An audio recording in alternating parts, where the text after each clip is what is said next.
अब आप यहाँ सोच रहे होंगे कि प्रभु को अपने घर में आमंत्रित करना यह कोई महत्वपूर्ण बात कैसे हो सकती है। तो मैं आपको बता दूं प्रियो कि प्रभु का कोई निश्चित ठिकाना नहीं था। कहने का मतलब है कि प्रभु के पास अपना कोई घर नहीं था और सुसमाचार की सेवा के लिए उन्हें एक नगर से दूसरे नगर तथा एक गांव से दूसरे गांव जाना पड़ता था। इसलिए प्रभु ने कहा था कि लोमड़ियों के भट्ट और आकाश के पक्षियों के बसेरे होते हैं, परंतु मनुष्य के पुत्र के लिए सिर धरने की भी जगह नहीं।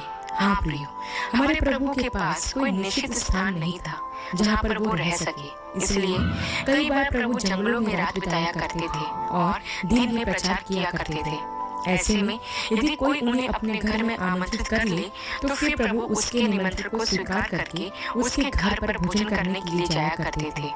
प्रियो, उस गांव में और भी बहुत से घर होंगे और साथ ही और भी ऐसे लोग होंगे जो प्रभु यीशु के बारे में जानते होंगे, लेकिन उस गांव में केवल मार्था ही एक ऐसी स्त्री थी जिसने अपना घर प्रभु के लिए खोला।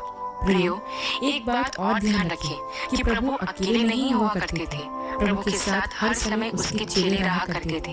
यदि प्रभु को आमंत्रित किया जाता है तो फिर उसके साथ उसके चेले भी होंगे, जिनका प्रबंध करना भी एक बड़ी जिम्मेदारी थी।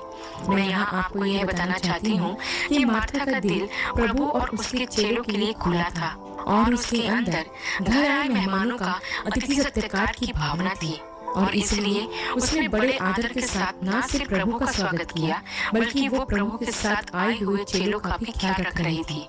आज के समय में लोगों के जीवन में इस तरह की भावना बहुत ही कम देखने को मिलती है। आजकल यदि किसी घर में मेहमान आते हैं तो उनके आने पर मन में यही सवाल आने लगता है कि यह मेहमान वापस कब जाएगा। मैंने तो कई घरों में यहाँ तक देखा है कि जब उनके घर में कोई मेहमान आता है तो वो उसे एक गिलास पानी तक को नहीं पूछते। प्रियो, हमें ऐसा नहीं करना चाहिए। बाइबल हमें सिखाती है कि हमें अतिथि सत्कार करना नहीं भूलना चाहिए। जब हमारे घर पर कोई मेहमान आते हैं या फिर कोई प्रभु का दास आता है तो हमें बड़े सम्मान के साथ उसे अपने घर में उतारना है। प्रभु हमें नहीं सिखाते कि हम घर आए किसी भी जन का अनादर करें। प्रियो, मार्था में कई कमियां थी, लेकिन मुझे लगता है कि उसके जीवन में यह एक खूबी थी कि वो अपने घर आए मेहमानों का दिल से स्वागत करती थी और उनके लिए जो कुछ भी बन पड़े वह वो करती थी। प्रियो, मैंने देखा है कि पहुनाई करना अर्थात अतिथि सत्कार करना हर किसी के बस की बात नहीं है। उसके लिए एक उदार और सेवा करने वाला हृदय होना आवश्यक है।